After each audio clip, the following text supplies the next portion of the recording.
Coming up on Carolina Week, a reported sexual assault on campus this weekend. Just how easy is it to get into campus residence halls? We'll show you how North Carolina laws add complications for same-sex couples trying to have children.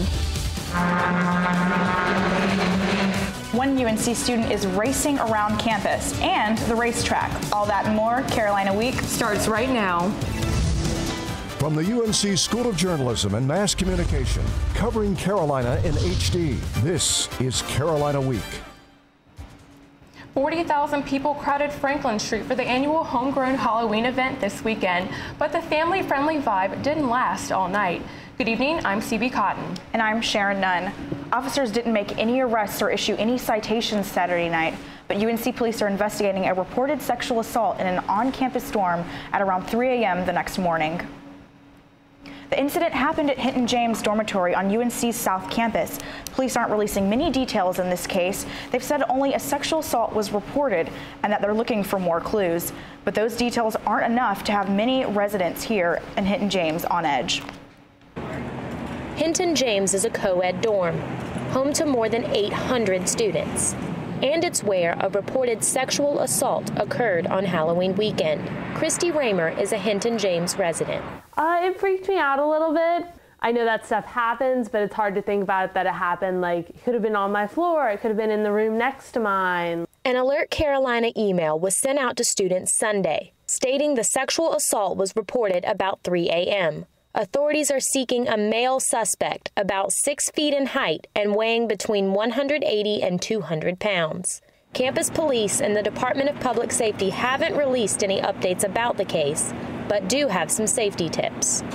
Sticking in groups whenever possible, utilizing mass transit, staying in well-lit walkways, letting friends know where you're going to be and when you expect to be there. Things as simple as that. But how did the suspect get into the dorm? I attempted to get into the building without any identification in the early morning hours. I was able to get inside almost a dozen times in 30 minutes without being questioned. Most students allowed me to follow them right through the doors. Although we don't know if the suspect entered the dorm this way, it's certainly a cause for concern to Raymer. Southern hospitality is you always want to let me hold the door for someone, and as they're running up, you don't always know if that person actually even lives in Hinton James or even goes to UNC. There's no way of knowing, so it kind of makes you think twice about who am I letting into the dorms? That was Bailey Pennington giving us that important update. Possible campus threats put the university on high alert. An early morning post on the anonymous social media app Yik Yak warned of possible danger at 9:49 a.m. Users quickly reported the post to local authorities. Public safety sent out a campus-wide email that said officials were taking the posting seriously and taking appropriate measures to keep the campus safe. There was an increased police presence across campus. Randy Young from Public Safety told reporters that police want UNC community members to be aware of the disruptive impact that negative or incendiary posts can have on their friends, fellow students, employees, and the campus educational environment. UNC has received the highest number of admissions applications in the university's history. The Office of Admissions received more than 19,000 applications for its early deadline. The Vice Provost for Enrollment and Undergraduate Admissions, Stephen Farmer, says, "We hope these students are drawn to Carolina for the great qualities we see in our community every day.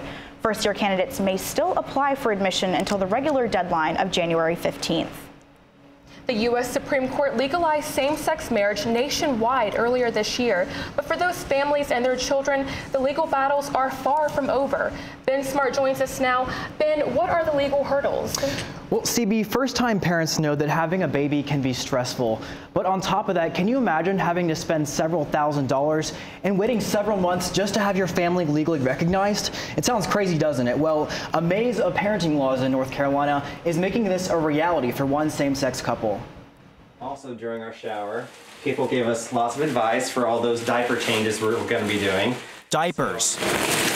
Names picked out. 15 names, but we have probably our top 5. Piles of clothes for their baby girl. She's got to have her little tutu going on. The scheduled C-section is just 2 weeks away. Yeah, we're very excited. I mean, I would say a little anxious too. Same-sex couple Mark and Jeff are having a baby through in vitro fertilization. Their friend Tammy is the surrogate mother. They were looking at the ultrasound pictures and he's like, Daddy's princess. They already love their daughter, but in the eyes of the law, that's not enough to become legal parents. We are both going to independently adopt our own child as if she was a complete stranger. To do that, they've hired the help of attorney Jennifer Tharrington. Mark and Jeff are adopting their child because North Carolina doesn't currently have any laws that contemplate a married same-sex couple having a baby. The current state law assumes the person who gives birth to a baby is listed as parent number 1 on the birth certificate. The law says her husband or known biological father is listed as parent number 2. But Mark and Jeff say they don't want to know which of them is the genetic father. I mean, for us, it's not, one is neither more a dad than the other. We're both equal in this. And so we said, what does it really matter? She's ready for it.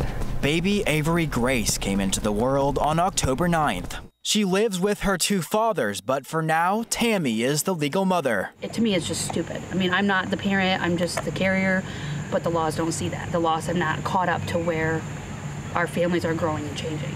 The adoption is expected to take 4 months. They're not totally unprotected, but yeah, they're in legal limbo for a while. The adoption process takes time and lots of money. Letters of reference, full financial disclosures, autobiographies, 3 home visits by social workers, criminal background checks, psychological evaluations, and lawyers' fees. It could be $4,000 or $5,000 to go through the adoption, and I think that is a challenge. Until they're legal parents, Mark and Jeff have few parental rights. In May of this year, North Carolina Vital Records allowed 2 same-sex female parents to be listed on their child's birth certificate, but CB, as of now, same-sex male couples don't have that same right. Wow, well, Ben Smart, thanks for joining us. We've all heard about it. You need money for a special charity or cause, so you send out a GoFundMe message to all of your friends and family you might think have the same passion, and before you know it, the money is just rolling in. Our Kendra Douglas takes a look at how some people are using the GoFundMe craze to meet a global need. While spending the summer in Uganda for an internship, Ella Simmons and her friend noticed a lack of educational opportunities for children in the city of Gulu. While we were there, we noticed there were a ton of resources kind of working with adults, but not as much the children. And we kind of saw this gap and decided we wanted to try to fix it. They wanted to offer weekend lessons in English, technology, and the arts, and named their center Hope. After working on a business plan, the group decided to get financial help from the crowdfunding site GoFundMe. So far, we've gotten in $3,600, and then when you look at how much that is in Uganda, that's like $13 million. So it's obviously a huge, huge help. The support Simmons received from friends and family is typical, says Paul Jones, a clinical professor in the UNC School of Library Science. Funding like that, the audience for that is your family. So this is, again, when I've talked about this core of strong connections, the best you're going that person is going to get is people that are intimate with them. Today, you can see people asking to go fund my wedding, my trip to Vegas to see Floyd Mayweather, and even fund for a minion to be in your front yard. Whether professional or personal, Jones says the project has to be a good one, if not an already established one. People are happier giving to things they know will succeed and that they know will work out, not just randomly dropping money. Simmons and her friends have already seen what the power of social media can do, helping to realize a dream. In Chapel Hill, I'm Kendra Douglas reporting. Ella and her team plan to go to Uganda this summer to start working on the plans for the Hope Center. When the holidays come around, wine is always a popular pick. We'll show you why your love of vino has a huge impact on the NC economy.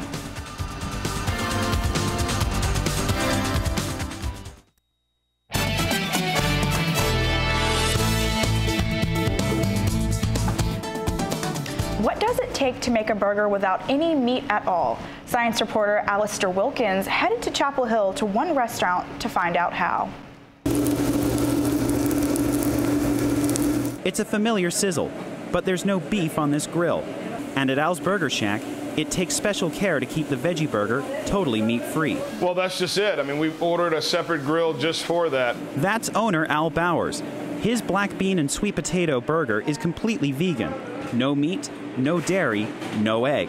The challenge is to find something that can hold the patty together as it cooks. Well, you have the fat in the meat that binds it together. With us, we have the millet and the gluten-free oats. You might think that a vegan burger will be much healthier than its beef counterpart, but turning plants into imitations of meat can reduce nutritional benefits. They often have high sodium, they're processed.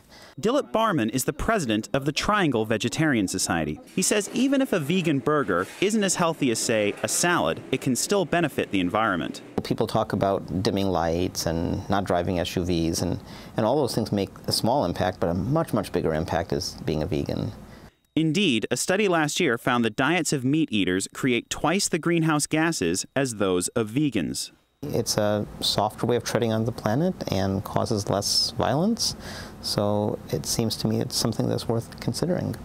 Now, the scientific evidence isn't there yet to say that veganism is definitely better for your health and the environment than vegetarianism or eating meat. But there's enough there to say it's good to have the option, which is something that local businesses like Al's are able to provide. So whether that sizzle comes from animal fat or olive oil, Al says a burger is a burger. In Chapel Hill, I'm Alistair Wilkins, reporting. Alistair clearly hasn't learned his lesson from last year's exotic burger story. Don't report about food if you're not going to bring us back a sample. Chapel Hill's first political action committee played an important role in this year's elections. The Chapel Hill Alliance for a Livable Town, or CHALT, threw weight behind 4 candidates, 3 running for town council and mayoral candidate Pam Heminger. She won the election, defeating 3-term incumbent Mark Kleinschmidt. 2 of the 3 town council candidates, Jessica Anderson and Nancy Oates, won seats. CHALT says Chapel Hill is focused too much on big development in areas near Franklin Street. Heminger says she can bring diversity while still attracting energy-efficient construction, affordable spaces, and buildings shorter than 5 stories. Technology has lessened human interaction in today's society, but the Chapel Hill Public Library found a way to use technology to increase in-person contact. This is the Automated Materials Handler, or AMF. It's used to sort books and other library materials, but the purpose of the machine isn't to decrease library personnel. Officials see it as a way to get staff out of the floor and onto the public. In the weeks leading up to the holiday season, wine sales see almost a 67% increase. The wine industry makes over $1 billion impact on North Carolina's economy, and one nearby winery is fueling that trend. From these vines to these shelves, these vineyards hold the key ingredient to one North Carolina wine, muscadine grapes. And since 1976, Duplin Winery has been picking lots of them. Jonathan Fussel's family started Duplin Winery 40 years ago. They had 2 choices. What is a good old Baptist going to do? We're either going to make wine, which we didn't believe in, or make jelly. We knew there was no money in making jelly, so we said, we converted to be Methodist, and now we make wine. Making wine turned out to be the right choice. This year we're going to do about 406,000 cases. So we're the state's oldest and largest winery, and we're also the largest winery in the South. Each year, Duplin Winery harvests grapes from more than 1,700 acres, located in North Carolina, South Carolina, Mississippi, and Florida. From there, the grapes take a winding trip for removal of twigs and debris. The juice is then pressed, fermented in large steel tanks at a secret temperature, glass bottles readied, filled, then labeled and timed to be shipped. Kenneth Hall is quite protective of his shipment. Every 4 months I get a shipment. Long time. Well, I got to pick up though. I pick mine up. I don't want nobody to drop mine at the house. So if I drop it at the house, I might not get it. And their most popular pick is Hatteras Red. Folks have been sipping since 1986. And those folks have helped Duplin create a retail store, a bar with wine tastings, numerous awards, wine tours, and between 42 and 45 annual flavors of wine. For Fussell, it's all about the customers. This is a good southern winery, and we're going to treat people well. And treating people well means keeping things simple. We're not the type of winery that drinks your wine with the pinky out. Heck, if you want to use a solo cup, that's fine with us. For the upcoming festivities, Duplin Wine has already released 3 holiday-themed flavors. The leaves are falling and the sky is gray, but those aren't the only signs that autumn has finally made its way here. David Dixon is next with your unseasonable forecast.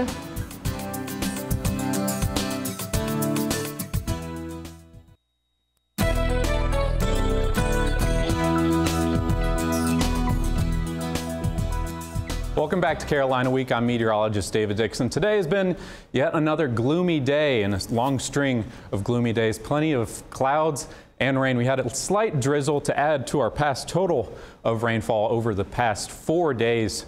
We have about 2¼ inches. The big rainmaker was Sunday, which dumped about 1.5 inches, which was a record for that day. And more rain is to come, and you're not going to like when that is going to come. Let's look at satellite imagery. You can see almost all of North Carolina and South Carolina just awash in clouds, and this has been the case for the past couple days as a process we like to call cold air damming is in process. This is due to a high pressure to our north that's bringing colder air that seems to get stuck on the Appalachians. It can't quite make it over, so it kind of sloshes back, and so we're in this area of cool air, and it just wants to stay there for the next past couple days and into the future. You can see that high pressure on the surface map, and this is the surface map for today, but it's been like this for the past couple days as it's very stable. That's why we've been in these clouds for so long. So a high pressure to our north and a low pressure to our south, that setup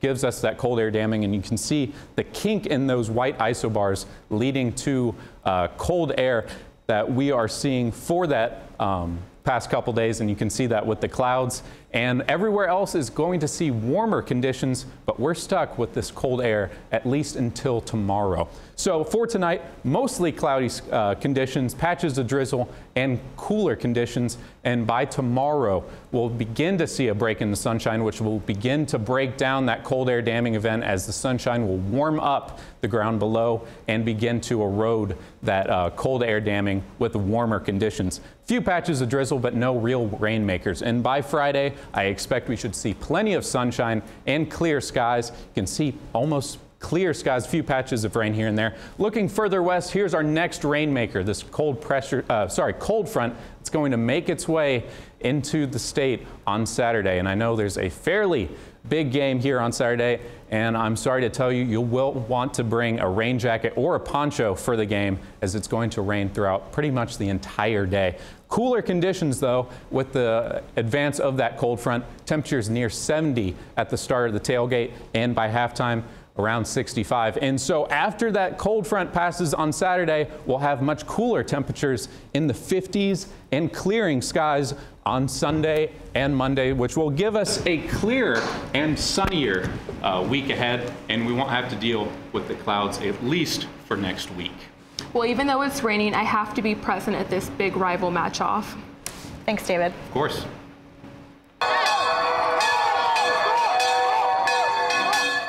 Hark that sound ringing clear and true. The victory bell is up for grabs, but will it stay Carolina blue? We preview the big game next in sports.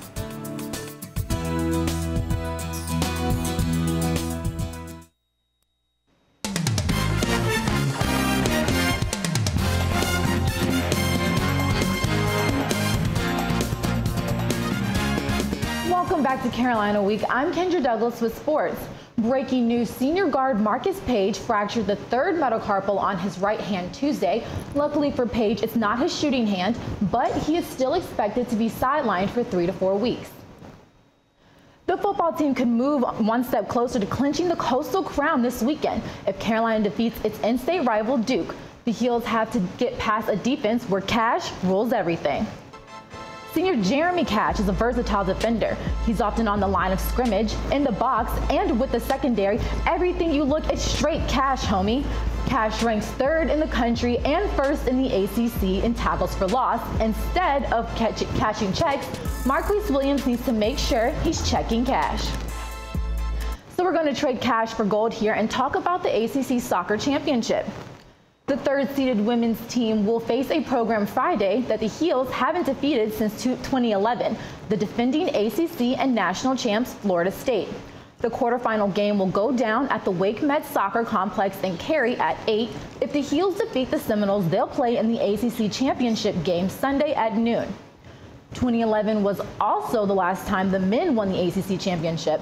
They'll open the tournament by playing the winner of the NC State-Syracuse game. One group of UNC students is on target, and Jane Jung says it's all about hitting the mark.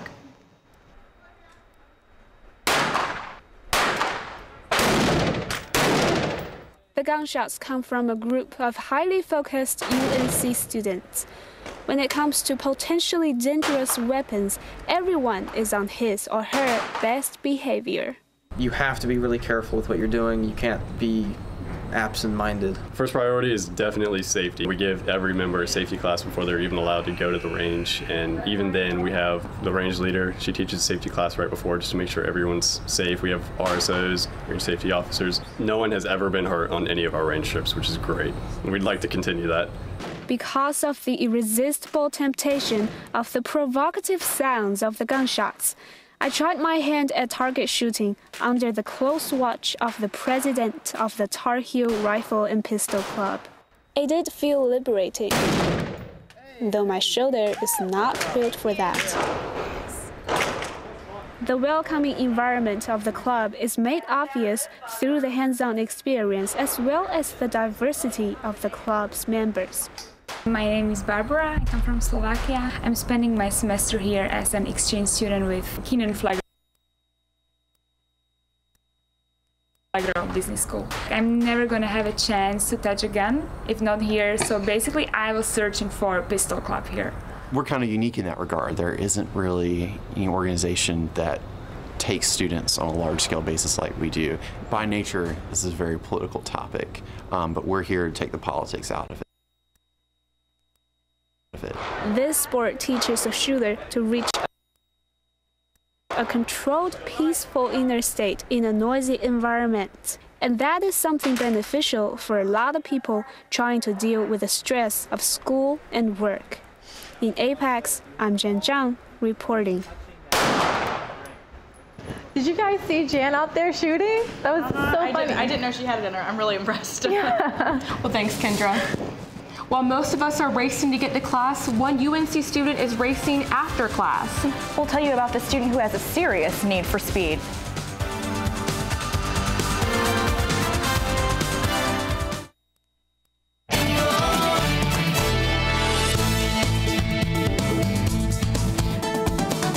Passion drives many students, but Mackenzie Bennett tells us this one student's passion is to drive.